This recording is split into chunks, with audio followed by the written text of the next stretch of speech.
Hi, this is Emily Matthews with Remax Universal. If you are a Wisconsin vet or even active duty and you're looking for a house in Wisconsin, this information is for you. Anybody who is in Wisconsin, a veteran, a house hunter, needs to understand this even before you consider looking at lenders. A little bit about me.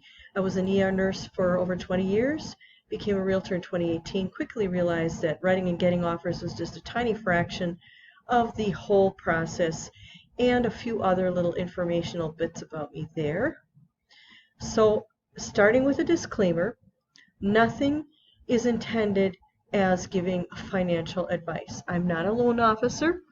All information is to the best of my knowledge after conferring with loan officers and after taking the MRP designation, but you need to verify any questions you have or any financial information.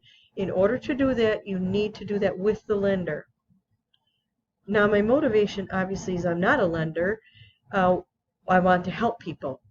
If you get gouged with fees because you go to a lender that's going to do that, then it really doesn't matter to me one way or the other, except that I want people to be able to get the best deal possible.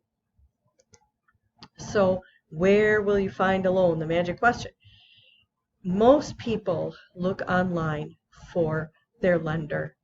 Now, the problem with this is, did you know that there's a couple big, what I call call center lenders that pay big bucks to Google to get all over their search pages, their advertising, and these big call center lenders may or may not offer you the best deal. Quite often their fees are quite heavy. And then there are good loan officers within that setting, and there are bad ones. And I have come across both good and questionable ones using these big call center lenders. They do often charge enormous fees. You need to ask for a printout to make sure that you know exactly what they're expecting you to pay for. And also if they're asking you to ask the seller to pay for some of this, because that may flop. It may not, but it may flop if you have to ask for significant chunks of money from the seller. And unless these lenders are specifically asked, quite often they will not offer information on the MECC, which is something for Wisconsin. Remember, this is a big call center somewhere in Florida or California. They may not even be aware of Wisconsin specifics. And I'm thinking of a specific loan officer right now where I immediately said, can you make sure that you do this MCC for these people? And he will do it. But I don't know if he would have if I hadn't asked. Local lenders often do VA loans, so you should really pursue that, at least get a second quote, a comparison. So what is the MCC? This is a mortgage credit certificate for homes bought in Wisconsin, and it allows a mortgage credit of between $1,000 and $2,000 per year for as long as you have the loan. So it has to be applied, however, before closing. You cannot go back and ask for it if you find out about it later. There is also a different loan for veterans in Wisconsin called the Weed of Valor loan. If it's available, it can give a better interest rate. And again, to my knowledge, only local lenders are going to be able to offer this. Here's the process that any lender should follow, and you need to ask them. Just be very blunt and say, hey, are you following this? And give them the list and say this has to be done in this order. So the first thing is you have to have a COE. That's an absolute must. Then you have to get, or the lender has to get, a CABRS report. It's not something I think that you have to worry about, but they should be doing. Now, they should do it as soon as possible and not wait until after appraisal or wait until the loan has been sent to underwriting, because it's just really bad practice. It could save you the cost of an appraisal in worst case scenario, because the CABRS report looks for old loans or old money issues that you may not be even aware of or have forgotten. And if something turns up and they do it soon enough, you have time to correct it. However, if it's already in underwriting and they say, oh, we hit a snag and it's going to take 3 months to fix, well, then you possibly could lose the house because the lender let this process go on so late that now, the closing date is going to come up and we don't know what the seller would, if they would agree to extend it. Then number 3, the lender should pull your credit, and if you have poor credit, they should help you build it, and they can do that. They need to do the work for the MCC, as I stated, and they have to submit everything to the underwriter. And this is very important because when things are not run, at least through automated underwriting, then the lender is really not basing their decision or their pre-approval on facts. So running it through underwriting will prevent that, and it will mean that you have a solid pre-approval letter. And finally, every lender absolutely must be completely transparent regarding the costs and what they're going to charge the buyer.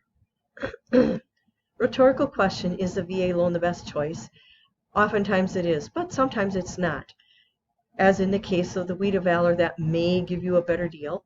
You have to consider the interest rate of different loans, and then you have to consider the lender. Some lenders waive the funding fee or different things like that. A local lender can give you other options if the VA turns out not to be the best choice. But if you contact one of these big online call center companies, then will they even do that? I doubt it. Advantages to the VA loan are definitely there. You get 0% down. That allows you to buy a house a lot sooner, or if you have money saved, you can use that money for something else. It is less time to wait if you have had bankruptcy in the past, and there's no private mortgage insurance. Here's some other resources, facts that may be of use to you.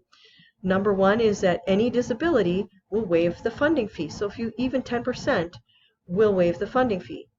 You can also waive the origination fee, but then you will end up with a higher interest rate. If you get an energy efficient mortgage, that's EEM, you should ask for a HERS report. Now that has to be asked for in the offer. So if you have an EEM, let your realtor know that you want to ask for a HERS report if there's anything that could be energy questionable in the house. That allows you to get up to $6,000 in repairs. Or say you've been looking for a while with a regular VA loan and you find an absolutely wonderful house, but it has leaky windows or no insulation in the attic. Ask your lender then, can you change to an EEM to take advantage of the HERS report, which gets you this free money. There are also grants to help you retrofit your house for disability. And for all kinds of resources and benefits available to you that you may not know about, you have to contact your county Veteran Service Office for information on this. And they are a goldmine of information, and they're very helpful. They want to do the best for you. So contact the CVSO for further information. Now here's just a basic for buyers, any kind of buyers, whether they're vets or not. You need to know several things. Number 1 is that haggling might work. Depending on the market, it could fail miserably. If there's a situation where the seller has more than one offer, they are going to pick the best offer, and there will be no room for haggling or planning that the seller's going to counter you or anything like that. Because if they have 6 offers to fix or choose from, why would they bother? So that it's dependent on the situation at the time you're writing the offer. The second thing to remember is you have to determine what your monthly payment will be versus how much you can borrow. The reason is there's a comfort level. Some people are told by their lenders that they can borrow this much money, but it could mean that their monthly payment is going to be more than their comfort level. Well, in that case, you should lower what you can borrow to keep within that comfort level. That's why you always start with that comfort level first. And a good lender will do that, but some lenders don't. They just want to try to get you the most money. There's not anything really wrong with that, but just make sure that you know what you're getting into. and find out what your closing costs are. I've said this before, there can be a sting in the tail with some of these big box lenders where they have these hidden costs that really are not doing you a favor. So get started on the journey of house hunting if you haven't already. You can do that by clicking the button below that takes you to my calendar page. Fill out a date and time that works for you for a fast track call and fill in the scheduling form. That's it. And then after that, I will call you within 24 hours to confirm the time of the fast track call. During the fast track call, we will discuss your needs, your timing, your budget, where you want to look, all of that, and get you set up with a free MLS search. So please click below and book your free fast track phone call. This is Emily Matthews with RE/MAX Universal, here to help you with all your real estate needs.